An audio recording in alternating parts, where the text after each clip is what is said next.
الحمد لله رب العالمين الذي أنزل الفرقان هدى وبشرى للمتقين والصلاة والسلام على أفضل الأنبياء والمرسلين وعلى آله وأصحابه أجمعين أما بعد فأعوذ بالله من الشيطان الرجيم بسم الله الرحمن الرحيم ومن يؤت الحكمة فقد أوتي خيرا كثيرا صدق الله خالقنا العظيم وصدق رسوله النبي الكريم الأمين إن الله وملائكته يصلون على النبي يا أيها الذين آمنوا صلوا عليه وسلموا تسليما الصلاة والسلام عليك يا سيدي يا رسول الله وعلى آلك وأصحابك يا سيدي يا حبيب الله الصلاة والسلام عليك يا سيدي يا رسول الله وعلى آلك وأصحابك يا سيدي يا حبيب الله مولاي صل وسلم دائما أبدا على حبيبك خير الخلق كلهم. مجھے گفتگو کے لیے جو عنوان دیا گیا اس میں 3 چیزیں بنیادی ہیں. ایک تو سیدنا امام حسن مجتبی رضی اللہ تعالی عنہ کی شخصیت میں 2 پہلو، ایک آپ کا تفقہ، دوسرا آپ کا تدبر. اور یہ جملہ بے جا نہیں کہ جس ہستی کی بات کرنی ہے وہ بھی رب کی بارگاہ میں بہت مقبول ہے، اور ان کی جن 2 خوبیوں پر بات کرنی ہے وہ بھی رب کو بہت پیاری ہے.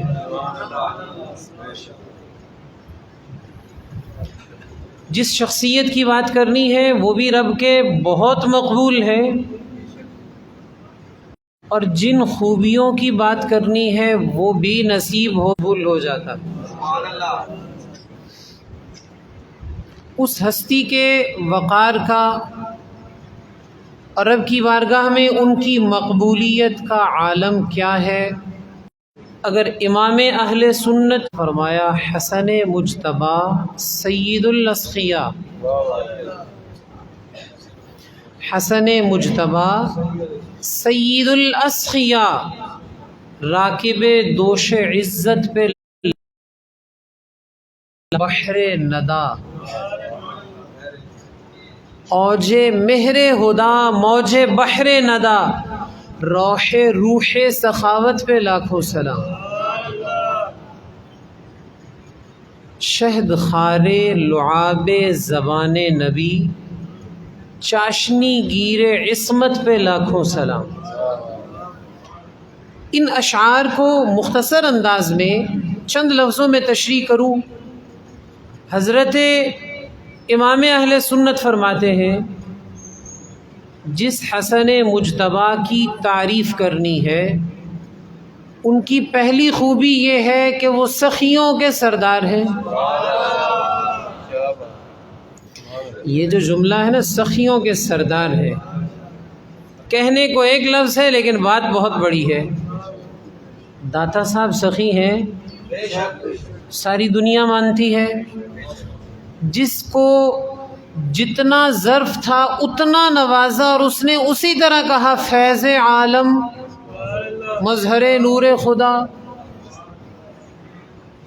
حضور غوث پاک سخی ہے، حضور خواجہ اجمیری بھی سخی ہے، بابا فرید کا عرس مبارک جاری ہے وہ بھی سخی ہے، یہ سب سخی ہیں. اور اعلیٰ حضرت نے امام حسن مجتبیٰ کو کہا وہ سید الاسخیاء ہیں، سارے سخیوں کے سردار ہیں. راکب دوش عزت پہ لاکھوں سلام.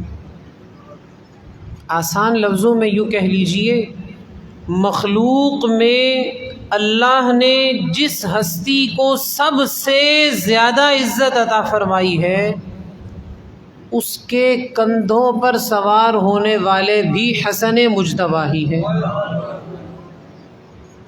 مخلوق میں جس ہستی کو اللہ نے سب سے زیادہ عزت دی ہے اس کے دوش مبارک پر سوار ہونے والے بھی حسن مجتبیٰ ہیں. راکب دوش عزت پہ لاکھوں سلام.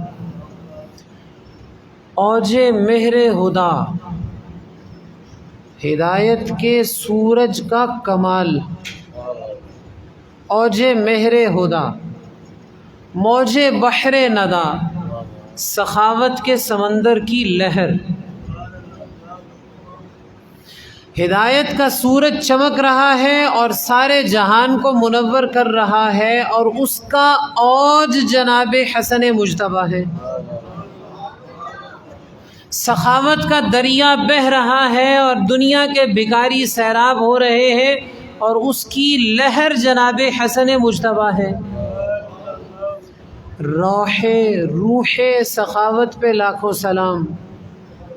ایک سخاوت ہے، ایک وہ ہستی ہے جو سخاوت کی روح اور جان ہے. اس روح سخاوت کی راحت ہے جناب حسن مجتبیٰ رضی اللہ تعالیٰ عنہ. شہد خار لعاب زبان نبی. اپنے لفظوں میں کہوں تو امام اہل سنت نے کہا آپ نے جہان میں بڑی بڑی قیمتی قسم کی شہد دیکھی ہوگی، کھائی ہوگی، جس کی مٹھاس منہ میں سوچ کر بھی پانی آ جاتا ہوگا. میں نے فلاں شہد کھائی تھی، چھوٹا شہد تھا، بڑا شہد تھا، بڑا لذیذ تھا، میٹھا تھا، یہ شفا ہے. یہ شہد کی تاثیر ہے مختلف. بندہ یاد کرتا ہے فلاں چیز بڑی لذیذ تھی، کھائی تھی. مگر اعلیٰ حضرت فرماتے ہیں جو شہد حسن مجتبیٰ کو نصیب ہوا ہے وہ کائنات میں کسی اور کا حصہ نہیں ہے. انہیں کون سا شہد ملا ہے؟ انہیں وہ شہد ملا ہے کہ سرکار دو عالم صلی اللہ علیہ وسلم نے اپنی زبان مبارک عنایت فرمائی. عنایت کرنے والے امام الانبیاء ہیں اور اسے چوسنے والے حسن مجتبیٰ ہیں. یہ شہد کائنات میں کسی کو نصیب نہیں ہوا.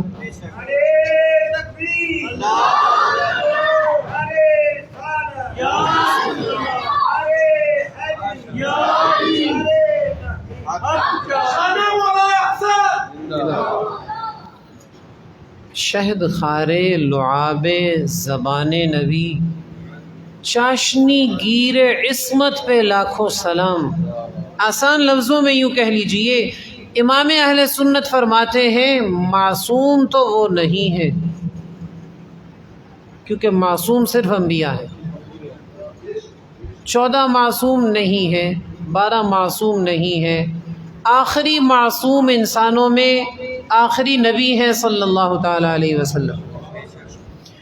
مگر جب اس خاتم المعصومین، خاتم الانبیاء، امام الرسل صلی اللہ تعالیٰ علیہ وسلم کی زبان اقدس کا شہد نصیب ہوا، معصوم تو نہیں ہے پر عصمت کی مٹھاس ان کی ذات میں پائی جا رہی ہے. چاشنی گیرے عصمت پہ لاکھوں سر.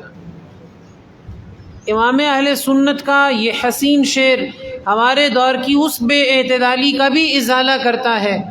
بعض لوگ اس بات پہ نالاں ہیں کہ انہیں معصوم کیوں نہیں کہتے، اور بعض ایسے الفاظ استعمال کرتے ہیں جو ان کے شایان شان نہیں۔ امام اہل سنت نے چاشنی گیر عصمت پہ لاکھوں سلام فرما کر عقیدہ اہل سنت کی بھی ترجمانی کی ہے۔ معصوم نہیں ہے پر عصمت کی مٹھاس اللہ نے انہیں عطا فرمائی ہے، اس لیے کہ انہیں امام الانبیاء کی لعاب کا شہد نصیب ہوا ہے۔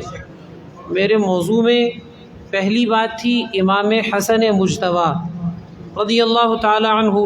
لمبی چوڑی باتیں کرنے کے بجائے امام اہل سنت کے صرف 3 شعر پڑھے ہیں، اس سلام کے جو کائنات کے کونے کونے میں گونج رہا ہے، مکین گنبد خضرا کی بارگاہ میں ایسا مقبول ہے کہ گنبد خضرا کے سامنے کھڑے ہو کے لاکھوں لوگ انہی الفاظ سے سلام پیش کرتے ہیں۔ مصطفیٰ جان رحمت پہ لاکھوں سلام، اس کے 3 شعر آپ نے سنے۔ حسن مجتبیٰ سید الاسقیاء راکب دوش عزت پہ لاکھوں سلام، اوج مہر ہدا موج بحر ندا، چاشنی گیر عصمت پہ لاکھوں، اوج مہر ہدا موج بحر ندا، روح سخاوت پہ لاکھوں سلام، شہد خار لعاب زبان نبی، چاشنی گیر عصمت پہ لاکھوں سلام۔ اور لاکھوں سلام ہو امام اہل سنت کے پختہ افکار پر۔ آپ نے سلام رضا میں بھی یہ سبق پڑھایا، بات کرتے ہوئے سرکار کی ایک نسبت تک نہ رہنا۔ غور کیا آپ نے؟ تعریف کرتے ہوئے سرکار کی صرف ایک نسبت کی تعریف مت کرنا، محبت دل میں بساتے ہوئے حضور کی ایک نسبت کا پیار فقط مت بسانا۔ اسی سلام رضا میں اہل بیت کی بارگاہوں میں سلام پیش کیا، خلفائے راشدین کی بارگاہوں میں سلام پیش کیا، امہات المومنین شہزادے شہزادیاں سب کی بارگاہوں میں سلام عرض کرنے کے بعد کہا، جس مسلمان نے دیکھا انہیں ایک نظر، اس نظر کی بصارت پہ لاکھوں سلام۔ جس مسلمان نے دیکھا انہیں ایک نظر، اس نظر کی بصارت پہ لاکھوں سلام۔ الغرض ان کے ہر منہ پہ بے حد درود، ان کی ہر خو و خصلت پہ لاکھوں سلام، ان کے مولا کے ان پر کروڑوں درود، ان کے اصحاب و عطرت پہ لاکھوں سلام۔ دوسرا عنوان کا حصہ ہے تفقہ۔ تفقہ کے حوالے سے ایک بڑی خوبصورت روایت ہے۔ ایک دن سیدنا عبداللہ بن عباس رضی اللہ تعالی عنہ فرماتے ہیں سرکار کے گھر میں رات گزارنے کا شرف ملا۔ حضرت عبداللہ بن عباس کو دوہری نسبت ہے سرکار سے، چچا کے شہزادے بھی ہیں اور ام المؤمنین کے بھانجے بھی ہیں۔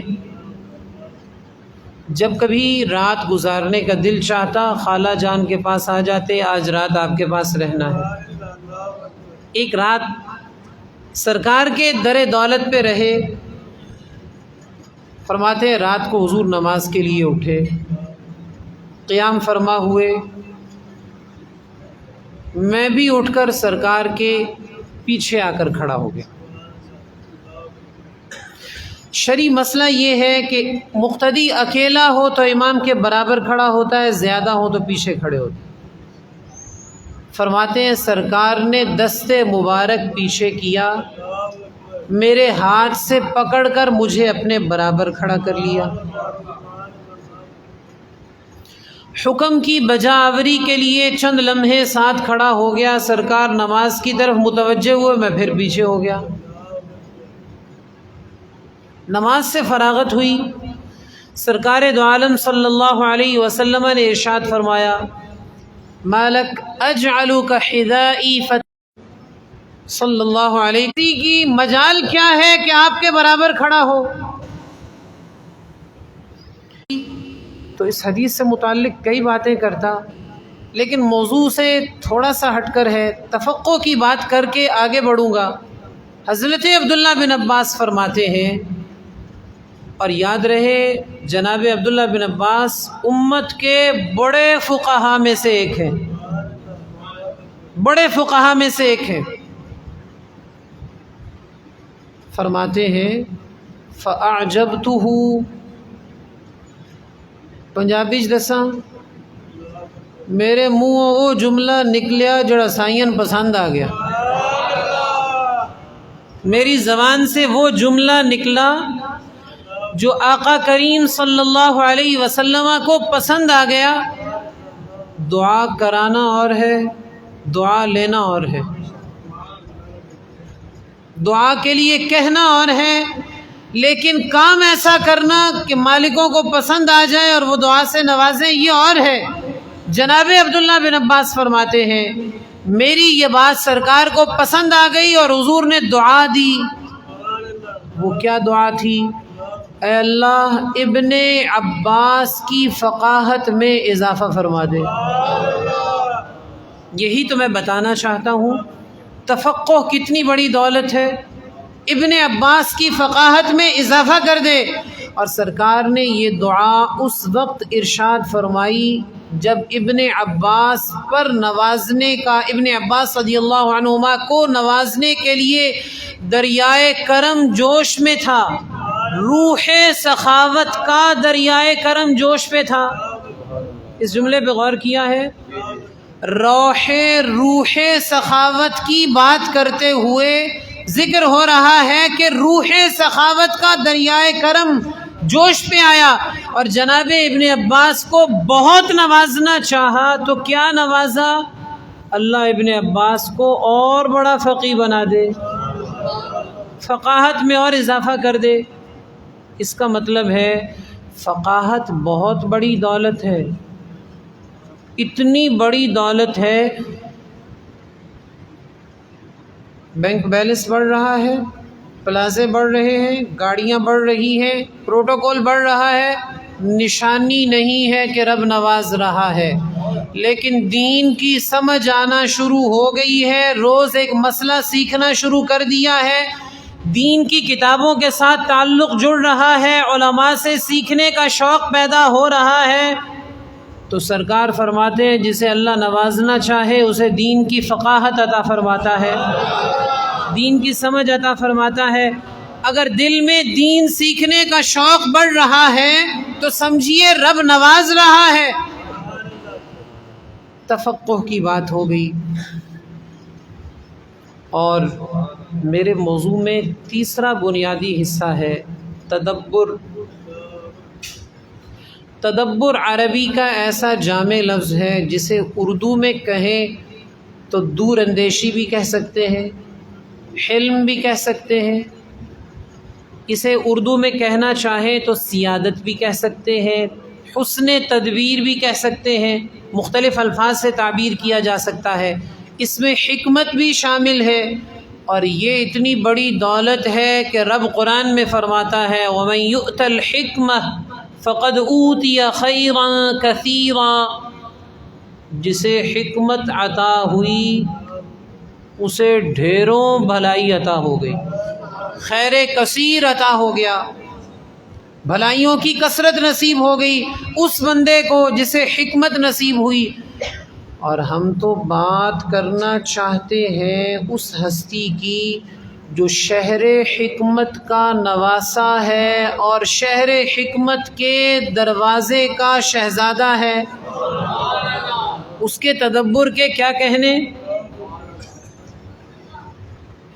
تساں غور کیتا ہے اس جملے تے؟ اے جڑی مشہور حدیث شریف ہے نا انا مدینۃ العلم وعلی بابها، اس کے الفاظ جامع ترمذی شریف میں یہ ہیں انا دار الحکمت وعلی بابها، میں حکمت کا گھر ہوں، علی اس کا دروازہ ہے، مفہوم دونوں کا ایک ہے۔ اور اس حدیث مبارک سے برکت لیتے ہوئے جناب حسن مجتبیٰ کے تدبر حکمت کا تذکرہ کیا جائے تو ابھی تو تعارف کروا رہا ہوں کہ وہ شہر حکمت کے نواسے ہیں اور دروازے شہر حکمت کے شہزادے ہیں۔ ان کے تدبر کا کیا کہنا۔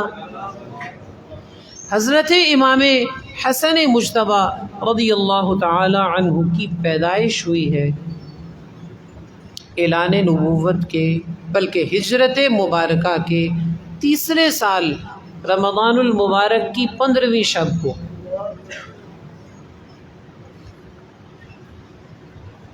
ہجرت دے تیجے سال اللہ دے مہینے دی 15ویں رات رسول اللہ صلی اللہ علیہ وسلم دی شہزادی محترمہ دے گھر وہ چند طلوع ہویا جنہیں سارے جہان نو منور کر دیتا۔ سرکار دو عالم صلی اللہ علیہ وسلم خود در دولت پر تشریف لائے، دست مبارک سے گھٹی عطا فرمائی،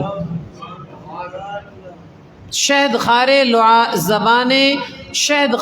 لعاب زبان نبی بھی ہیں اور سرکار کے دست مبارک سے گھٹی پانے والے بھی ہیں۔ اپنی زبان اقدس سے دائیں کان میں اذان سنائی، بائیں کان میں تکبیر سنائی۔ 8 سال سرکار کی ظاہری حیات شریف میں سرکار دو عالم صلی اللہ علیہ وسلم کی محبتیں سمیٹی، یعنی حضرت امام حسن مجتبی کی عمر شریف 8 سال تھی تقریباً جب حضور کا وصال پاک ہوا، اور یہ 8 سال ایسے نرالے ہیں، ایک ایک لمحے کا تذکرہ کرے ایمان تازہ ہو جاتا ہے، دل مچل جاتا ہے، اور انسان کے تصورات میں ایسی باتیں آتی ہیں، وہ عزتیں نصیب ہوئیں جو کسب سے نہیں ہو سکتی، محض رب کی رحمت سے ہی ہو سکتی۔ کبھی گود میں کھیلتے، کبھی کندھوں پہ بیٹھتے، کبھی سینے سے چمٹتے، کبھی کمر پہ سوار ہوتے، مختلف انداز سے پیار پاتے رہے۔ حضور کا وصال ہوا تو جناب صدیق اکبر کے، پھر جناب فاروق اعظم کے، اور پھر جناب عثمان غنی کے، اور پھر جناب حیدر کرار کی آنکھوں کا تارا رہے۔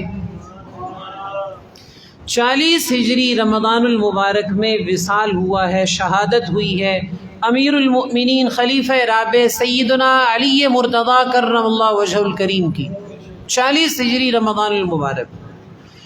اور سیدنا علی مرتضیٰ کرم اللہ وجہ الکریم کے بعد خلیفۃ المسلمین سرکار کے جانشین بنے حضرت سیدنا امام حسن مجتبی رضی اللہ تعالی، رمضان المبارک 40 ہجری، تقریباً 6 ماہ گزرے۔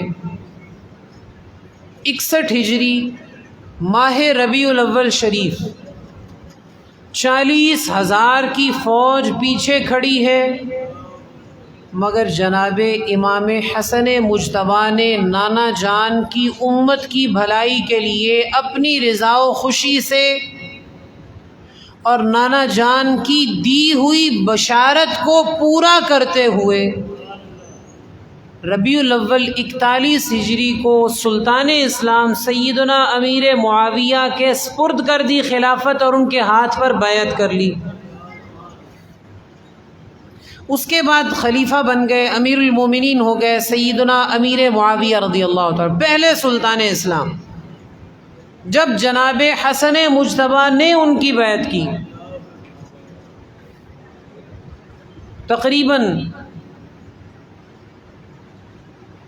تقریباً 18 سال سیدنا امام حسن مجتبی رضی اللہ تعالیٰ عنہ سیدنا امیر معاویہ رضی اللہ تعالیٰ عنہ کے منظور نظر رہے۔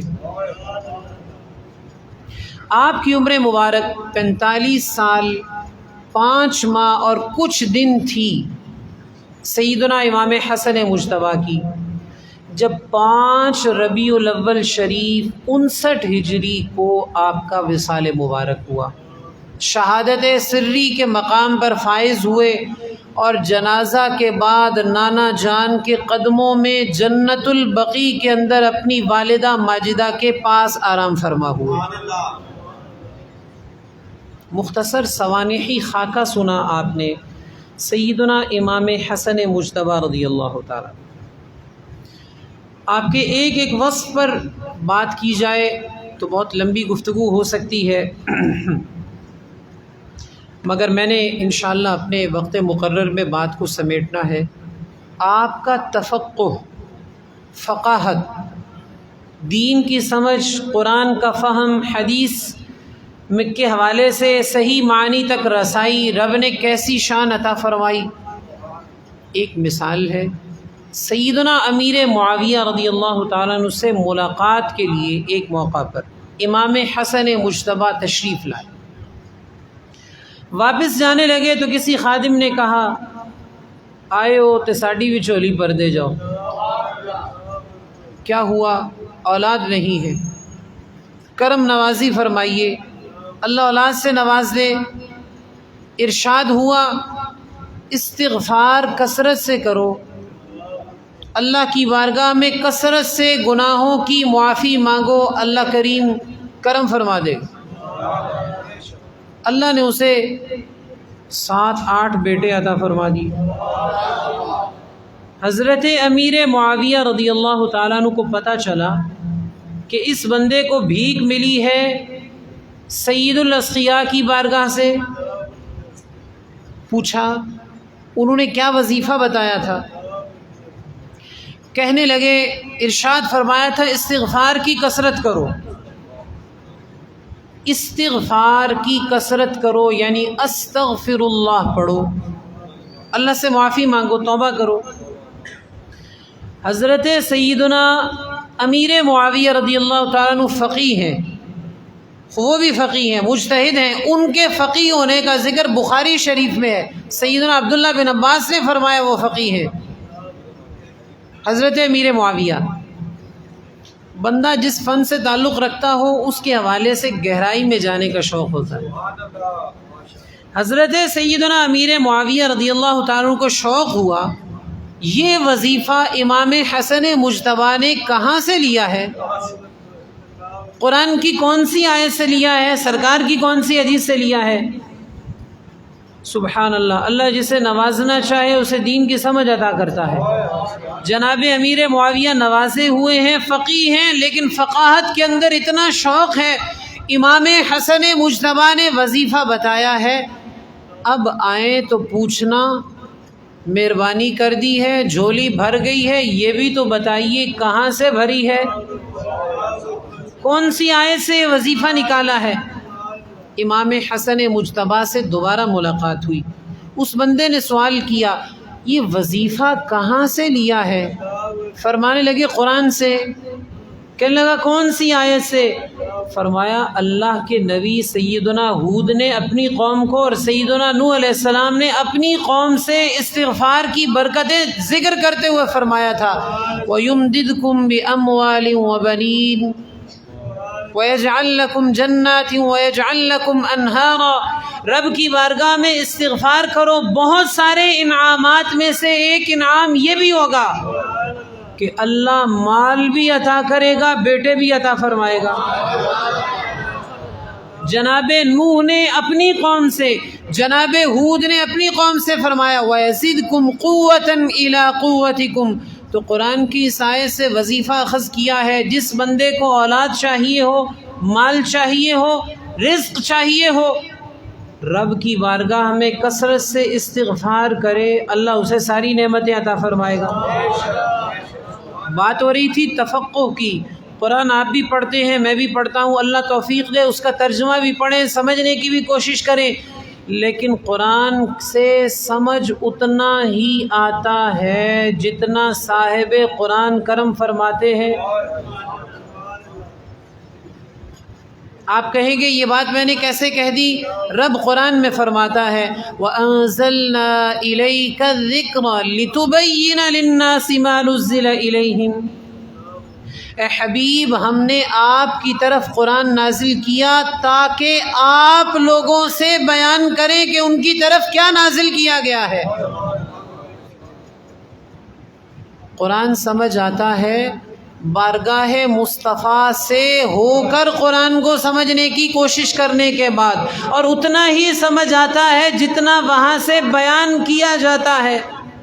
وَأَنزَلْنَا إِلَيْكَ الذِّكْرَ لِتُبَيِّنَ لِلنَّاسِ مَا نُزِّلَ إِلَيْهِمْ اور اس ہستی کو قرآن کیسا سمجھ آیا ہوگا جنہیں خود سرکار نے سمجھایا، اور صرف سمجھایا ہی نہیں عطا بھی فرمایا۔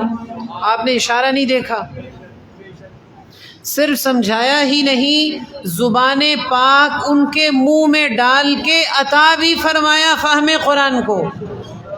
ان کے تفقہ کی ایک اور مثال لیجیے۔ حضور فیض عالم نے کشف المحجوب شریف میں لکھا ہے، یوں کہہ دوں کہ امام حسن مجتبیٰ کے شہزادے نے کشف المحجوب میں لکھا ہے کہ جب حضرت سیدنا امام حسن مجتبیٰ کے زمانے میں تقدیر کا انکار کرنے والے لوگ پیدا ہوئے تو حضرت خواجہ حسن بصری نے امام حسن مجتبیٰ کی بارگاہ میں خط لکھا، تقدیر کا انکار کرنے والے لوگ ہیں، بھانت بھانت کی بولیاں بولتے ہیں۔ جملہ سنیے گا، حضرت خواجہ حسن بصری نے امام حسن مجتبیٰ کو مسئلہ پوچھنے کے لیے انداز کیا اختیار کیا۔ داتا صاحب لکھتے ہیں کشف المحجوب میں، امام حسن مجتبیٰ کی بارگاہ میں حضرت خواجہ حسن بصری نے لکھ بھیجا، آپ کی مثال ایسے ہے جیسے جناب نوح علیہ السلام کی کشتی، جو سوار ہوا نجات پا گیا، جو رہ گیا ڈوب گیا۔ اب آپ کشتی امت کو سنبھالا دیجئے اور تقدیر کے بارے میں الٹی سیدھی باتیں کرنے والوں کے بارے میں رہنمائی فرمائیے۔ یہ بھی ذہن میں رکھیے کہ سوال پوچھنے والے خواجہ حسن بصری خلیفہ ہیں مولا المسلمین سیدنا علی مرتضیٰ کرم اللہ وجہہ الکریم کے۔ سلسلہ چشتیہ انہی کے واسطے سے حضرت مولا علی کرم اللہ وجہہ الکریم تک پہنچتا ہے۔ مسئلہ بڑا پیچیدہ تھا تقدیر کا۔ عقیدہ بڑا ضروری ہے، بنیادی عقائد میں سے، ضروریات دین میں سے عقیدہ تقدیر، اور اتنا پختہ عقیدہ ہے، حدیث مبارک میں ہے، 6 صحابہ اس کے راوی ہیں، سرکار نے ارشاد فرمایا احد پہاڑ جتنا سونا بندہ خرچ کرے لیکن تقدیر پر ایمان نہ ہو تو اللہ قبول نہیں کرے گا۔ ضروریات دین میں سے عقیدہ تقدیر کا آسان لفظوں میں مفہوم یہ ہے، روز اول سے روز آخر تک جو ہوا، جو ہو رہا ہے، جو ہوگا، سب رب کو پہلے سے معلوم تھا۔ زمین و آسمان کی پیدائش سے ہزاروں سال پہلے اس نے ہر چیز کا فیصلہ کروا کے لکھوا دیا۔ یہ عقیدہ تقدیر ہے، ہر چیز کا فیصلہ کر کے لکھوا دیا، زمین و آسمان کی پیدائش سے ہزاروں سال پہلے۔ ایک مثال لیجیے، آج ہم اس وقت جامع مسجد حنفیہ میں موجود ہیں، ابھی زمین و آسمان کی پیدائش نہیں ہوئی تھی کہ رب تعالیٰ کے علم میں تھا 1445 ہجری 6 محرم الحرام شریف گزار کے 7ویں رات کو فلاں وقت میں میرا فلاں فلاں بندہ میرے دیے ہوئے اختیار کے ساتھ مسجد حنفیہ میں حاضر ہوگا، مسجد کی فلاں جگہ پر بیٹھے گا، اس نشست میں بیٹھے گا، 4 زانو بیٹھے گا، 2 زانو بیٹھے گا، کدھر دیکھے گا، کیسا کرے گا، کتنی دیر بیٹھے گا، کب اٹھے گا، کب جائے گا، کہاں جائے گا، یہ ساری تفصیل زمین و آسمان کی پیدائش سے پہلے رب نے لکھوا دی ہے۔ یہ عقیدہ تقدیر ہے۔ کچھ لوگوں کو شبہ ہوا، کیسے ہو سکتا ہے؟ پھر تو بندہ مجبور ہو گیا، پھر تو بندہ بے بس ہے، جس کے بارے لکھا ہے وہ مسجد حنفیہ کے اندر فلاں وقت میں آئے گا، فلاں صف میں بیٹھے گا، دیوار کے ساتھ ٹیک لگا کے بیٹھے گا، اس طرف دیکھے گا، اتنا ٹائم بیٹھے گا۔ اس نے بیٹھنا ہی ہے، پھر اس کو آنے کا کیا فائدہ؟ وہ تو مجبور ہے، اور جس کے بارے نہیں لکھا کہ وہ آئے گا وہ آ ہی نہیں سکتا۔ کچھ لوگوں نے یہ غلط فہمی پھیلائی، تو بندہ مجبور ہے۔ کچھ نے کہا یہ کیسے ہو سکتا ہے؟ رب نے سارا کچھ پہلے لکھوا دیا ہو، ابھی ہوا ہی نہیں ہے تو لکھا کیسے گیا؟ لیکن قرآن و سنت کی سینکڑوں نصوص کا خلاصہ وہ ہے جو بھی آپ نے سنا۔ میں بھی سمجھاتا ہوں کہ امام حسن مجتبیٰ کی فقاہت کا رنگ کیا ہے عقیدہ تقدیر سمجھانے میں۔ ابھی تو میں اس کی تمہید سمجھا رہا ہوں، عقیدہ تقدیر ہے کیا؟ زمین و آسمان کی پیدائش سے ہزاروں سال پہلے رب نے روز اول سے قیامت تک ہونے والی ہر چیز کی تفصیل، ہر چیز نہیں، ہر چیز کی تفصیل کا فیصلہ کر کے اسے لکھوا دیا ہے۔ قرآن کی آیت میں ہے کل صغیر و کبیر مستطر، مفہوم آیت یہ جنگل کی تاریکی میں پڑا وہ ریت کا ایک دانہ جس پر کبھی کسی انسان کی نظر نہیں پڑی، اس کے بارے میں بھی لوح محفوظ میں لکھا ہے، کب یہاں پڑے گا، کب ہوا سے اڑ کے وہاں جائے گا، کتنا عرصہ وہاں رہے گا، کس سے کتنے ڈسٹینس پر ہوگا، چھوٹی سی چھوٹی اور بڑی سے بڑی چیز لوح محفوظ میں لکھی ہوئی ہے۔ قرآن فرماتا لیجئے امام حسن مجتبیٰ سے حضرت خواجہ حسن بصری نے پوچھوا بھیجا، خط لکھا، رہنمائی کیجئے عقیدہ تقدیر کے بارے میں، امت ڈگمگانے لگی ہے، لوگ غلط عقائد نظریات پھیلا رہے ہیں، تقدیر کے بارے میں ہم کیا کہیں؟ داتا صاحب نے کشف المعجوب میں لکھا ہے، امام حسن مجتبیٰ نے جواب لکھ بھیجا، میرا یہ فیصلہ ہے کہ جو تقدیر پر ایمان نہ رکھے وہ کافر ہے۔ پھر سارے اشکالات کا جواب امام حسن مجتبیٰ نے 3-4 جملوں میں عطا فرما دی۔ ان کی فقاہت ظاہر ہوتی ہے، کتنا پیچیدہ مسئلہ اور کتنے سہل انداز میں سمجھایا۔ فرمایا ان اللہ لا یطاع باکراہ ولا یعصى بغلبۃ ولا یمہل العباد۔ فرمایا نہ تو ایسا ہے کہ رب کی فرما برداری کی جاتی ہو مجبور ہو کر، کہ بندہ مجبور ہے، لکھا ہے اس نے نماز پڑھنی ہے تو پڑھتا ہے، اور نہ ہی رب کی نافرمانی کی جا سکتی ہے غالب ہو کر۔ یعنی ایسا نہیں ہو سکتا کہ سویڈن میں قرآن مجید جلایا جا رہا ہو اور رب اسے روک نہ سکتا ہو، بندے غالب ہو گئے ہوں ایسا کرنے پہ، ایسا بھی نہیں ہو سکتا۔ ولا یمہل العباد، یہ بھی نہیں ہے کہ بندوں کو فضول چھوڑ دیا گیا جو مرضی کرتے پھریں۔ 3 جملے ہیں، کتنی بڑی بات ہے۔ پہلا جملہ مجبور ہو کر فرما برداری نہیں کی جاتی، کیا مطلب؟ ایسا نہیں کہ اس نے لکھ دیا اس وقت میں یہ مسجد میں بیٹھیں گے تو ہم مجبور ہو کے بیٹھے ہیں، اپنے اختیار سے بیٹھے ہیں، رب کے دیے ہوئے اختیار سے۔ کیسے؟ اس طرح کہ ہمارے اس کے لکھنے کی وجہ سے نہیں بیٹھے، بلکہ ہمارے بیٹھنے کی وجہ سے اس نے لکھا ہے۔ اس کے لکھنے کی وجہ سے نماز نہیں پڑھ رہے، بلکہ اس بندے نے رب کے اختیار سے نماز پڑھنی تھی، اور رب کو زمین و آسمان کی پیدائش سے ہزاروں سال پہلے پتہ تھا فلاں بندے کو اختیار دوں گا، وہ میرے دیے ہوئے اختیار سے مسجد میں آئے گا، نماز پڑھے گا۔ یہ اس کے علم کا کمال ہے۔ بندہ پیدا نہیں ہوا، بندے کا باپ بھی پیدا نہیں ہوا، بلکہ زمین بھی پیدا نہیں ہوئی، آسمان بھی پیدا نہیں ہوا۔ اسے معلوم تھا بندہ پیدا ہوگا، میں اختیار دوں گا، میرے دیے ہوئے اختیار سے کیا کرے گا اس نے لکھوا دیا۔ تو اس کے لکھے کی وجہ سے نہیں کر رہے، ہمارے کرنے کی وجہ سے اس نے لکھوایا ہے۔ امام حسن نے ایک جملے میں سمجھایا، ان اللہ لا یطاع باکراہ، مجبور ہو کر اطاعت نہیں کر رہے، رب کے دیے ہوئے اختیار سے اطاعت کر رہے۔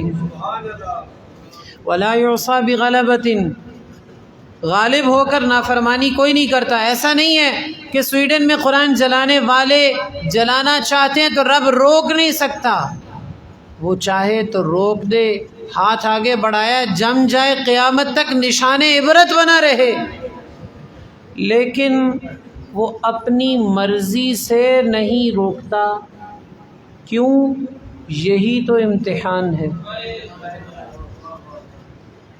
بندہ گناہ کرنا چاہے اور گناہ ہو ہی نہ پائے تو امتحان نہ رہا.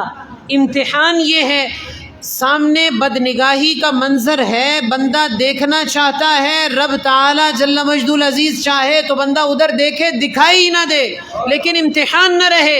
امتحان یہ ہے دیکھ سکتا ہے، نظر آتا ہے، مگر نظر جھکا لیتا ہے. رب نے منع فرمایا ہے وَلَا يُعْصَى بِغَلَبَةٍ وَلَا يُمْهَلُ الْعِبَادِ. فرمایا اللہ نے بندوں کو بے مقصد نہیں چھوڑا.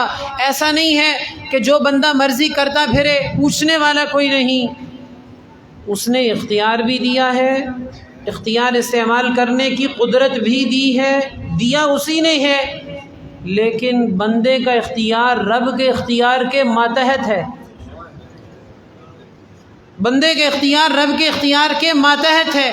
جملہ سمیٹتے ہوئے امام حسن مجتبیٰ کی فقاہت کو خراج تحسین پیش کرتے ہوئے تقدیر کے عقیدے کے بارے میں اعلیٰ حضرت نے لکھا، امام حسن مجتبیٰ کی بات کا خلاصہ فرمایا، نہ تو بندہ مجبور ہے، نہ ہی خود مختار ہے، بلکہ ان کے درمیان ایک کیفیت ہے جو رب کا راز ہے، اور یہ راز ہمارے سامنے قیامت کے دن ہی کھلے گا.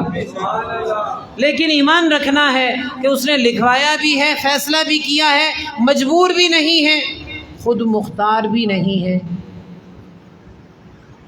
یہ فقاہت، اتنا بڑا عقیدہ امام حسن مجتبیٰ نے 2-3 جملوں میں ذکر کیا، جسے دادا صاحب رحمۃ اللہ علیہ نے کشف المحجوب میں نقل کیا. وہ پورا خط پڑھیے گا اور لطف آئے گا انشاءاللہ. تھوڑا آگے بڑھیے، وقت میں گنجائش نہیں. امام حسن مجتبیٰ کی فقاہت کا تذکرہ اگلی بات کی طرف بڑھنے سے پہلے اس جملے پر ختم کر رہا ہوں. سرکار دو عالم صلی اللہ علیہ وسلم کے نواسے محترم کی فقاہت، تفقہ کا تذکرہ سنتے ہوئے یہ نیت ضرور کیجئے گا کہ آئندہ کم از کم ایک دین کا مسئلہ روزانہ ضرور سیکھا کریں گے. یہ سلسلہ شروع ہو گیا تو آپ کہہ سکتے ہیں امام حسن مجتبیٰ کی بارگاہ سے خیرات ملی اور رب نے نوازتے ہوئے دین کی سمجھ عطا فرما دی. حدیث میں ہے نا، اللہ جسے نوازنا چاہے اسے دین کی سمجھ عطا فرماتا ہے. اور تھوڑا سا لطف بدلنے کے لیے یہ جملہ بھی کہوں، لنگر صرف وہ نہیں ہوتا جو پلیٹ میں ملتا ہے. لنگر صرف وہ نہیں ہوتا جو پلیٹ میں ملتا ہے. امام حسن کے شہزادے کی کشف المحجوب سے جو ملتا ہے وہ بھی لنگر ہی ہوتا ہے امام حسن کا، اسے بھی لینا چاہیے. امام حسن مجتبیٰ کے تدبر کی طرف آئیے. میں نے شروع میں کہا لفظ تدبر عربی کا ایسا جامع لفظ ہے، بلکہ صرف لفظ تدبر نہیں، عربی حضور دی زبان ہے، عربی قرآن دی بولی، عربی اہل جنت دی زبان ہے. تے سرکار دی بولی ایڈی سونی ہے، او دے کسی بھی لفظ دا دنیا دی کسی زبان وچ متبادل نہیں ہوندا. بس ٹوٹا پجا متبادل لبی دا ترجمہ کرن واسطے تاکہ کچھ نہ کچھ تے سمجھ آ جائے نا، ورنہ عربی دے الفاظ دا حسن صرف عربی وچ ہی ہے. حضور دی بولی ایڈی سونی ہے. اللہ توفیق دے وے سانوں تے اسی تھوڑا بہت اونوں بھی سکھیے. جنت وچ انگریزی نہیں کم آنی، جنت وچ کوئی بولی کم نہیں آنی. جیڑیاں فیساں دے کے سکھدے ہیں او کم نہیں آنیاں، جیڑی مفت سکھائی جاندی انہیں کم آنا ہے، پر اسی پھر بھی نہیں سکھدے. جیڑی فیساں دے کے سکھدے ہیں انہیں کم نہیں آنا، جیڑی مفت سکھائی جاندی انہیں کم آنا ہے. کم از کم ہر بندے تے فرض ہے کہ عربی اتنی سیکھے کہ قرآن صحیح پڑھ سکے، عربی تلفظ اتنا ہو کہ قرآن صحیح پڑھ سکے. آگے بڑھیے.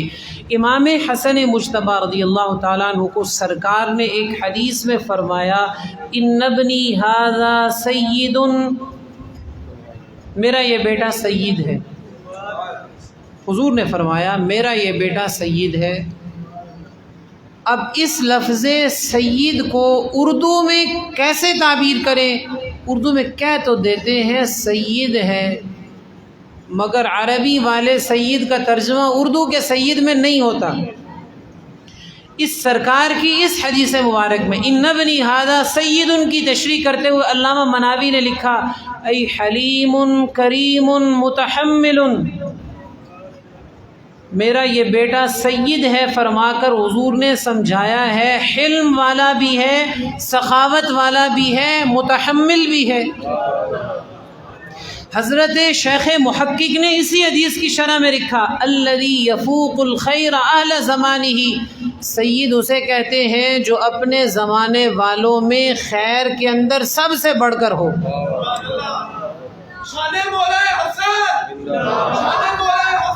حضرت شیخ محقق نے لکھا حکیم، سید میں یہ بھی شامل ہے کہ میرے اس شہزادے کو اللہ نے حکمت بھی عطا فرمائی ہے۔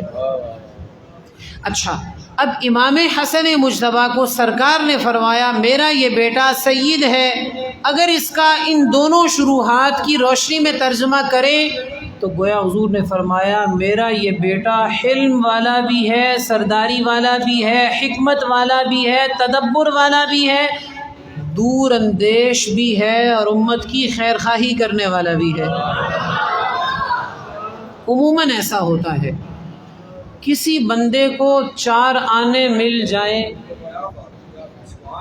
زمین پہ پاؤں نہیں ٹکتے، عہدہ مل جائے تکبر آنے لگتا ہے، بالخصوص جس بندے کو نیا نیا کچھ ملا ہو اس کی تو اڑان ہی اور ہوتی ہے۔ کسی جلے بھنے شاعر نے ایسے ہی بندے کو کہا تھا جو خاندانی رئیس ہیں وہ مزاج رکھتے ہیں نرم اپنا، تمہارا لہجہ بتا رہا ہے تمہاری دولت نئی نئی ہے۔ جو خاندانی رئیس ہوتے ہیں مزاج رکھتے ہیں نرم اپنا، تمہارا لہجہ بتا رہا ہے تمہاری دولت نئی نئی ہے۔ ذرا سا قدرت نے کیا نوازا کہ آ کے بیٹھے ہو پہلی صف میں، ابھی سے اڑنے لگے ہوا میں، ابھی تو شہرت نئی نئی ہے۔ لیکن یہ جملہ سنانے کا، یہ شعر سنانے کا، اس جلے بھنے شاعر کے شعر سنانے کا مقصد یہ ہے نیا نیا ملا ہو تو ہواؤں میں بندے اڑتے ہیں، لیکن جس کی سیادت ایسی ہو کہ بابا بھی، نانا بھی، بھائی بھی، پورا خاندانی سردار ہو،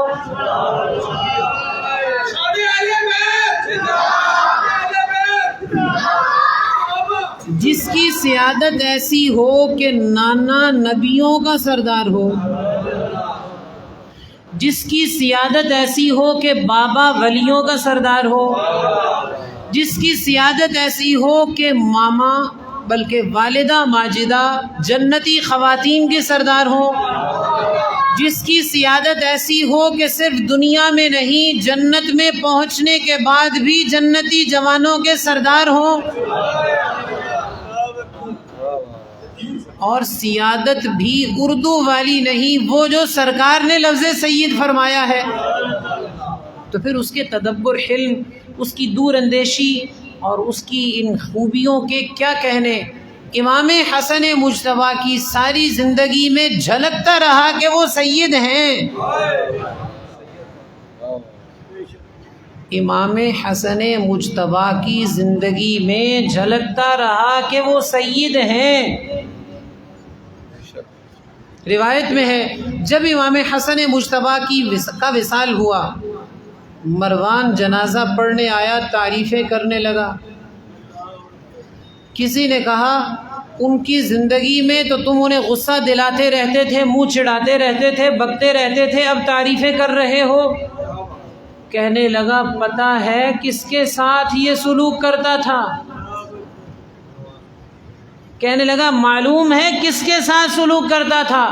اس کے ساتھ جس کا حلم پہاڑ سے بھی زیادہ تھا، جس کی بردباری پہاڑ سے بھی بڑھ کر تھی۔ یہ ان کی سرداری کی ایک جھلک ہے، اور ان کی سرداری کا سب سے حسین موقع اس وقت آیا جب بابا جان کا وصال ہو گیا۔ کب وصال ہوا یہ میں شروع میں بتا چکا ہوں، 40 ہجری رمضان المبارک، حضرت مولا علی کرم اللہ وجہ الکریم کی شہادت ہو گئی۔ اور خلافت کی ذمہ داری، نانا جان کے مصلی کو سنبھالنے کی ذمہ داری اور نانا جان کی امت کو سنبھالنے کی ذمہ داری امام حسن کے کندھوں پر آ گئی۔ غور کیا آپ نے اس جملے پہ؟ نانا جان کا مصلی بھی سنبھالا، نانا جان کی امت کو بھی سنبھالا۔ اسے ہی کہتے ہیں خلافت ظاہری اور باطنی۔ حضرت مولا علی کرم اللہ وجہ الکریم، ان سے پہلے حضرت عثمان غنی، ان سے پہلے حضرت فاروق اعظم، اور ان سے پہلے سیدنا صدیق اکبر رضی اللہ تعالیٰ، سب کے سب سرکار کے مصلی کے بھی وارث تھے، سرکار کی امت کے بھی وارث تھے۔ اسی کو کہتے ہیں خلافت ظاہری و باطنی۔ خلافت راشدہ اسی کا نام ہے۔ اس وقت پیر الگ امام الگ نہیں تھے، وہی جو حضور کے مصلی پہ کھڑا ہے وہی پیر بھی تھا، وہی حاکم بھی تھا، وہی امام بھی تھا۔ اسی کو خلافت راشدہ کہتے ہیں۔ اور جب مولا علی کرم اللہ وجہ الکریم کی شہادت ہوئی تو امام حسن مجتبیٰ خلیفہ بنے، یعنی اب نانا کے مصلی کے بھی وارث ہیں، نانے کی امت کے بھی وارث ہیں، نانے کی طریقت کے بھی وارث ہیں۔ 6 ماہ گزرے، 40,000 لوگ ساتھ ہیں، لڑیے امیر معاویہ سے، جنگ کیجئے، ہم آپ کے ساتھ ہیں۔ کیوں؟ اختلاف کیا ہے؟ چند لفظوں میں سمجھ لیجئے، زندگی بھر کے لیے ذہن سے تشویش دور ہو جائے گی۔ حضرت سیدنا عثمان غنی رضی اللہ تعالیٰ عنہ کو شہید کیا گیا پری پلان مدینہ شریف میں گھس کر۔ دنیا بھر سے اکٹھے ہونے والے ظالموں، بلوائیوں، ڈاکوؤں نے مدینہ شریف پہ، یوں کہیے کہ ایک دوسرے الفاظ میں مدینہ شریف کے نظام کو مفلوج کر کے اور خلیفۃ المسلمین کے گھر پہ قبضہ کر کے شہید کیا، پری پلان شہید کیا۔ اور سیدنا عثمان غنی سے کہا جاتا رہا ایک اشارہ کیجئے بدر کی یادیں تازہ کر دیں گے۔ صحابہ عرض کرتے ایک اشارہ کیجئے بدر کی یادیں تازہ کر دیں گے، فرماتے نہیں، حضور کے شہر میں خون نہیں بہاؤں گا۔ اچھا پھر کہیں اور چلے جائیے، سرکار کا شہر چھوڑ کے بھی نہیں جاؤں گا۔ فوج کو آرڈر کیجئے، دوسرے ملک سے فوج بلا لیتے ہیں، حضور کے شہر میں شہریوں کے لیے تنگی بھی نہیں ہونے دوں گا۔ پھر شہادت ہو گئی تو کیا بنے گا؟ فرمایا جو رب چاہے گا ہو جائے گا۔ شہید ہو گئے جناب عثمان غنی۔ جناب حیدر کرار کرم اللہ وجہ الکریم خلیفہ بنے، 4 سال خلافت رہی ان کی۔ 4 سالوں میں حالات کنٹرول کرنے کے لیے وقت درکار تھا۔ اختلاف سیدنا امیر معاویہ کا اور سیدنا علی مرتضیٰ کا بس ایک پوائنٹ پہ تھا۔ حضرت امیر معاویہ رشتہ دار ہیں حضرت عثمان غنی کے، وارث کو، رشتہ دار کو قصاص کے مطالبہ کا شریعت نے، قرآن نے حق دیا ہے۔ ان کا مطالبہ یہ تھا کہ قاتلین عثمان سے ابھی قصاص لیا جائے، حضرت عثمان کے گھر پر حملہ کرنے والے بدبختوں سے ابھی قصاص لیا جائے۔ اور مولا علی فرماتے تھے ابھی حالات کنٹرول کر لیں، پھر ان سے ضرور قصاص لیا جائے گا۔ بس اس نقطے پہ اختلاف۔ وہ جو آپس میں اختلاف بڑھا اور نوبت آئی اس بات تک کہ ایک موقع پر لگا کے جنگ ہوئی ہے، وہ بھی شرارت تھی ان لوگوں کی جو قاتلین عثمان ہیں۔ انہوں نے سوچا کہ اگر حالات کنٹرول ہو گئے تو باری ہماری آئے گی۔ حالات خراب کرنے کے لیے کچھ اس طرف چلے گئے، کچھ اس طرف چلے گئے، ادھر سے تیر ادھر پھینکے، ادھر سے ادھر پھینکے، لڑائی وہ کر رہے تھے، سمجھا یہ گیا کہ حضرت امیر معاویہ اور سیدنا علی کی لڑائی ہو رہی ہے۔ لڑائی ان کی نہیں تھی، لڑائی انہی ظالموں کی تھی جنہوں نے حضرت عثمان کو شہید کیا تھا۔ آدھے ادھر ہو گئے، آدھے ادھر ہو گئے، آپس میں لڑنے لگے، اور شو یہ کیا گیا کہ دونوں گروپ آپس میں صحابہ کے لڑ رہے۔ ایسا نہیں تھا، ان کا آپس میں پیار آخری دم تک اتنا تھا۔ جب جنگ ختم ہوئی تو سیدنا علی نے جنازے پڑھائے، ان کے بھی جو آپ کے گروپ میں تھے اور ان کے بھی جو سیدنا امیر معاویہ کے گروپ میں تھے۔ حضرت علی نے جنازے پڑھائے۔ پوچھا گیا یہ تو لڑ رہے تھے، فرمایا ہمارے بھائی ہیں، بس غلط فہمی ہو گئی ہے، ہمارے بھائی ہیں، غلط فہمی ہو گئی ہے۔ قاری کریم الدین صاحب کی مسجد ہو اور حضور شیخ الاسلام کی بات نہ ہو تو بات بنتی نہیں ہے۔ حضور شیخ الاسلام والمسلمین خواجہ قمر الدین سیالوی رحمۃ اللہ علیہ فرماتے ایک دفعہ نجف اشرف مولا علی کے روضے پر حاضر ہوا، باہر بیٹھا تھا کہ آواز آئی قمر الدین اندر آ جائیں۔ بڑے بڑے ہی ہوتے ہیں وہ، پہلی نئی شہرت ہو تو اڑان ہوتی ہے نا، جو خاندانی رئیس ہو ان کی بات اور ہوتی ہے۔ حضرت خواجہ قمر الدین سیالوی رحمۃ اللہ علیہ فرماتے ہیں میں بیٹھا رہا، میں نے کہا قمر الدین نہ جانے اس بارگاہ میں کتنے قمر الدین ہے، تیری کیا حیثیت ہے۔ کچھ دیر بعد آواز آئی قمر الدین سیالوی اندر آ جائے، میں نے کہا نہ جانے کتنے قمر الدین سیالوی۔ کچھ دیر بعد آواز آئی سرگودا سے آنے والے محمد قمر الدین سیالوی سیال شریف سے آنے والے اندر آ جائیں۔ حکم پر عمل کرتے ہوئے حاضر خدمت ہو گیا۔ آپ کے مرشد گرامی نے پوچھا تھا، مرشد زادے نے پوچھا تھا کہ حضرت امیر معاویہ اور مولا علی کے اختلاف کے بارے میں آپ کی کیا رائے ہے؟ فرمانے لگے اس موقع پر جب مولا علی کی بارگاہ میں حاضری ہوئی تو میں نے پوچھا وہ آپ کے اور حضرت امیر معاویہ کے اختلاف کا کیا بنا؟ کس سے پوچھا؟ انہی سے جن کا اختلاف تھا، کیا بنا؟ فرمانے لگے ہم دونوں حضور کی بارگاہ میں حاضر ہوئے، سرکار نے ہماری صلح کرا دی ہے، اب ہم بھائی بھائی ہیں۔ مرشد زادے نے پوچھا خواب کی بات کر رہے ہیں؟ فرمانے لگے حضور یہ ویسا ہی خواب تھا جیسا اب ہو رہا ہے۔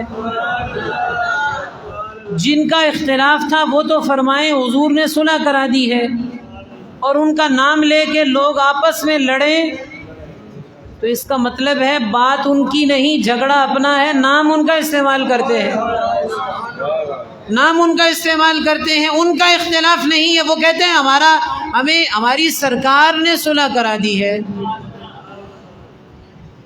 اچھا آگے بڑھیے، مولا علی کی بات آپ نے سنی، 6 ماہ گزرے، حضرت امام حسن مجتبیٰ کے ساتھ 40,000 کا لشکر ہے، لڑیے، کہتے ہیں ساتھ والے لڑیے۔ ایسے ہی جیسے آج کے سیاسی لیڈروں کو جالے کہتے ہیں، لڑیے، لیکن آج کے سیاسی لیڈر نام کے لیڈر ہیں وہ تھے جنہیں حضور نے سید فرمایا ہے۔ 40,000 کا لشکر ساتھ ہے، مگر فرمانے لگے اگر نانا جان کی امت کے خون کے چند قطرے بہا کر پوری دنیا کی خلافت ملے تو حسن کو وارا نہیں ہے۔ لو ان لی امر امت محمد علی ان یحرق فیہا محجمۃ دم، فرمایا اگر میرے سامنے یہ بات رکھی جائے کہ حجامہ کرنے والا جتنا 2-4 سرنجے خون نکالتا ہے، صرف اتنا خون بہانے سے پوری امت کی خلافت مل جائے گی، تو فرمایا حسن کو یہ سودا وارے نہیں ہے، نانا کی امت کے 4 قطرے بہانا بھی وارے نہیں ہے۔ اچھا پھر کیا کریں؟ پھر ایسا کرتے ہیں کہ سیدنا امیر معاویہ کی بیعت کر کے خلافت ان کے حوالے کر دیتے ہیں، آپ سنبھالیے امت کو، اب آپ سنبھالیے۔ خلافت ان کے حوالے کر دی۔ جو لوگ سمجھتے ہیں کہ امام حسن مجتبیٰ نے معاذ اللہ اوپر سے بیعت کی تھی یا کوئی رسمی بیعت کی تھی یا یہ کوئی رسمی کارروائی تھی، انہیں پتہ ہی نہیں کہ خلافت کیا ہوتی ہے۔ خلافت کا مطلب ہے حضور کے مصلی کے بھی وارث ہیں، حضور کی امت کے بھی وارث ہیں، اور سیدنا امیر معاویہ کو خلافت سپرد کرنے کا مطلب ہے کہ امام حسن مجتبیٰ نے ان کے ہاتھ میں ہاتھ دے کر کہا اب حضور کی امت آپ کے حوالے ہے۔ ہو سکتا ہے کوئی کہے حالات کے دباؤ میں آ کر ایسا کیا، 18 سال تک امام حسن حضرت سیدنا امیر معاویہ کے نذرانے وصول کرتے رہے ہیں، 18 سال تک پریشر میں آ کر وقتی طور پر ایسا نہیں کیا تھا. اور مزے کی بات ہے، تاریخ کی روایات میں ملتا ہے نذرانہ آتا 1,00,000 درہم آئے اٹھنے سے پہلے تقسیم بھی کر دیے. چاہیے نہیں تھے تو لیے کیوں؟ بڑی سمجھنے کی بات ہے. ضرورت نہیں تھی تو لیے کیوں، اور لیے ہیں تو استعمال کریں، دیے کیوں؟ وہ سمجھانا چاہتے تھے، فقاہت تھی نا ان کی، دور اندیشی تھی، تدبر تھی، سمجھانا چاہتے تھے. اگر سیدنا امیر معاویہ کی بیعت کی ہوتی زبردستی تو نذرانے نہ لیتے. لیتے ہیں، قبول کرتے ہیں، بتاتے ہیں یہ جو آ رہا ہے حلال ہے، جس کی طرف سے آ رہا ہے وہ خلیفہ ہے، وہ دینے کا اہل ہے، اس سے لیا جا سکتا ہے. اور پھر لے کر آگے تقسیم اس لیے کر دیتے ہیں کہ دنیا جانتی ہے دولہا خود نہیں اٹھاتا، باراتی ہی اٹھاتے ہیں. مالک کونین ہیں، گو پاس کچھ رکھتے نہیں. 2 جہاں کی نعمتیں ہیں ان کے خالی ہاتھ میں، لیتے ہیں سمجھانے کے لیے کہ ہم نے دل سے بیعت کی ہے، پھر دے دیتے ہیں کہ دولہا خود نہیں رکھتا، باراتی ہی نوٹ اٹھاتے ہیں. کائنات کی نعمتیں سرکار کے گھرانے پہ نشاور ہوتی ہیں، وہ خود نہیں اٹھاتے، ہمارے جیسے ان کے نام لیوا اٹھاتے ہیں اور انہیں استعمال کرتے ہیں. یہ ان کی سرداری ہے نا، نئی دولت نہیں ہے، خاندانی رئیس ہیں. نئی دولت نہیں ہے، خاندانی رئیس ہیں. لیتے ہیں، قبول کرتے ہیں، بانٹ دیتے ہیں. یہ بھی بتاتے ہیں کہ وہ امیر معاویہ ہیں، خلیفہ ہیں، ہم نے خود بیعت کی ہے. اور یہ بھی سمجھاتے ہیں کہ دولت کی محبت ہمارے چاہنے والوں کے دل میں نہیں ہونی چاہیے. جس کے پاس آئے اور دے دے، اس کے پاس آتا ہی رہتا ہے اور دیتا ہی رہتا ہے. اور جس کے پاس آئے اور سمیٹ کر بیٹھ جائے تو پھر رک جاتا ہے. گفتگو کو ختم کر رہا ہوں. مجھے جو کہا گیا اسے 10 منٹ اوپر ہو گئے، خلاف معمول ہو گئے، لیکن اپنی گفتگو کو سمیٹ رہا ہوں. بات یہاں سے شروع ہوئی تھی. امام حسن مجتبیٰ رضی اللہ تعالی عنہ، جن 2 خوبیوں کا تذکرہ آپ نے سنا ہے، ایک فقاہت کا مطلب دین کا علم، دین کی سمجھ، دین کی گہرائی کو جاننا، قرآن و سنت کا صحیح مفہوم سمجھنا. تدبر کا مطلب امت کی خیر خواہی، حکمت، حلم، تدبر، دور اندیشی. اگر فقاہت سیکھنی ہو تو امام حسن مجتبیٰ بہت بڑے فقیہ ہیں، اور اگر لیڈر دیکھنا ہو تو امام حسن مجتبیٰ امت میں وہ لیڈر ہیں جنہیں حضور نے سید فرمایا ہے، اور انہوں نے سیدنا امام حسن مجتبیٰ کی بیعت کر کے سکھایا ہے. سردار وہ ہوتا ہے جو امت کی بھلائی کی خاطر حکومت چھوڑنا پڑے تو چھوڑ دیتا ہے.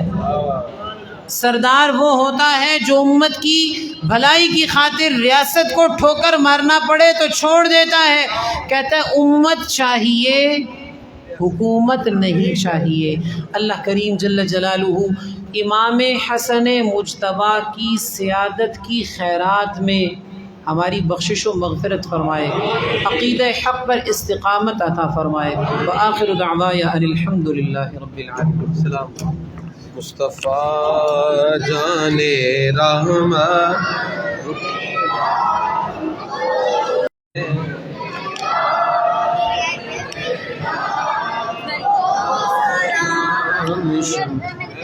شمع بز میں ہدایت میں، شمع بز میں ہدایت